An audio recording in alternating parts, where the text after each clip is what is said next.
요즘 늦게 결혼하시는 분들이 많아서 늦은 나이에 임신을 두려워하시는 분들이 많은데요. 조언 좀 부탁드릴게요. 여자 나이가 35세가 넘어가면 난소 기능이 떨어지는 것이 일반적인 학설입니다. 그렇지만 임신은 혼자 하는 것이 아니고 남편과 함께 하는 것이기 때문에 이때는 남편의 도움이 절대적으로 필요하다고 할 수가 있는데요. 난자 하나에 수많은 정자가 접근을 해서 오지만 거기서 가장 건강하고 튼튼한 정자가 수정이 됩니다. 그래서 가장 질 좋은 정자를 만드는 것이 중요하고요.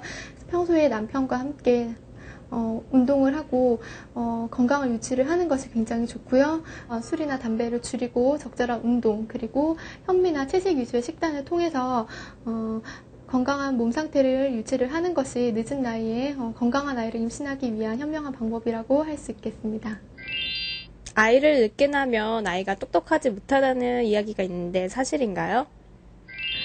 일반적으로 아이를 늦게 낳게 되면 내 아이가 다른 아이보다 혹시 모자란 부분이 있지 않을까, 똑똑하지 않을까에 대해서 굉장히 걱정을 하시는 산모들이 굉장히 많이 있는데요. 인간의 두뇌는 태아 시절에 다 결정이 되는 것이 아닙니다. 그래서 나이가 아이의 두뇌를 결정하지는 않고요.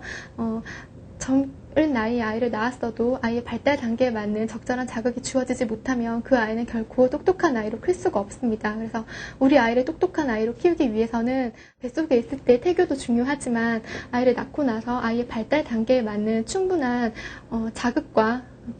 두뇌 자극과 적절한 학습이 굉장히 중요한 두뇌 발달의 요소라고 할 수가 있고요.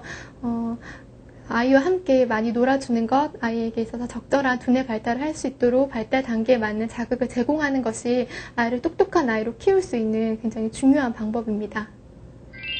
고령 임신의 경우 예비 엄마 아빠가 받아두면 좋은 검사는 어떤 것이 있을까요?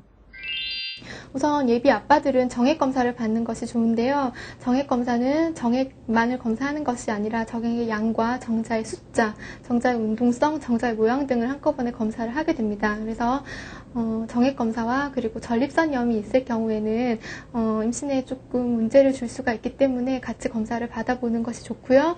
예비 엄마들 같은 경우에 있어서는 풍층 검사라든지 그리고 간염 이라든지 그리고 빈혈 검사를 같이 받아보는 것이 좋습니다. 우리나라 여성들은 간염 보균자인 경우가 자신은 감염 보균자인데도 그것을 모르고 있는 경우가 많고요. 특히 비형 감염 같은 경우에는 태반을 통해서 아이에게 전염이 될 수가 있기 때문에 반드시 검사를 받아보시는 것이 중요하다고 할 수 있겠습니다.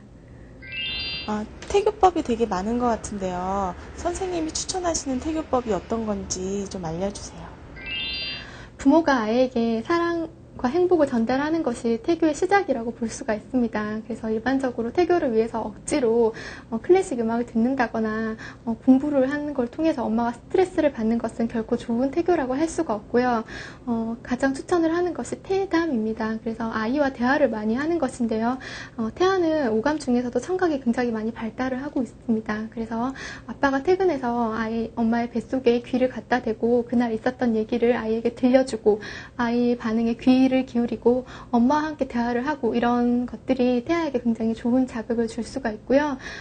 가장 중요한 태교는 엄마가 항상 즐겁고 행복하게 생활을 하는 것이 태아에게 있어서 가장 중요한 태교라고 할 수가 있겠습니다.